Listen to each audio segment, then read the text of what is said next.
Guys, ito na po yung inakain ng normal perso. Bumaba na po sila. Bali, pang 55 disod na nang inakain niya ngayon.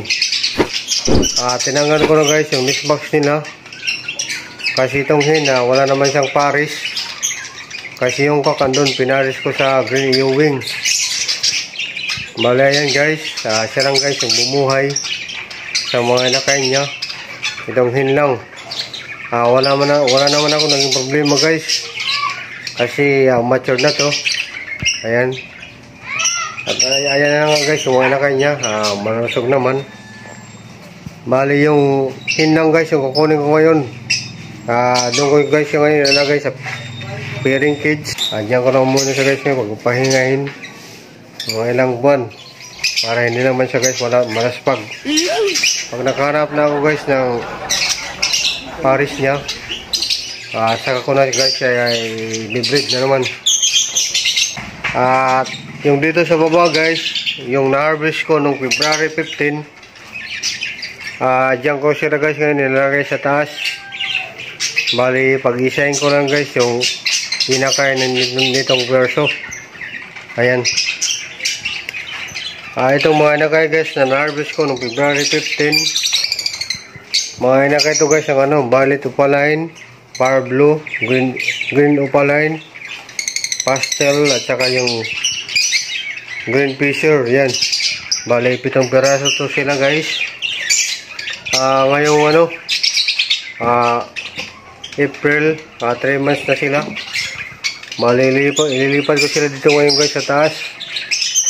Diyan ko sila ipapamatured kasama tong inakay ng normal perso. Dito naman guys sa baba, bali 6 na lang to na piraso na natira. Bali ngayong taong guys, nakapag-dispose tayo ng 12 na piraso na African lovebird na mature na po yun. Nice. At 6 na piraso guys na parakeets. Yan na lang guys yung natira, isa na lang. Kasi to guys siya, nagka-splay legs. Ayun o. Ayan. Shoutout nga pala sa mga bumili ng African lovebird ko. Si RC Tola from Mundangon Northern Samar. Si Clarin Sadungay from Katarman Northern Samar.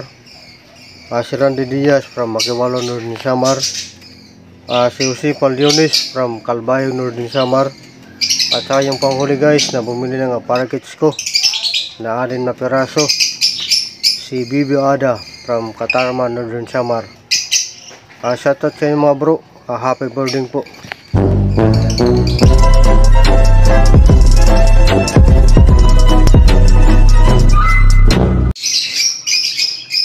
Guys, ayan na. Nailipat ko na sila sa flight cage. Yung 7 inakay na na-harvest ko noong February 15. Bali yung 2 inakay ng normal perso. Andyan sila guys. Hinalo ko lang. Bali yung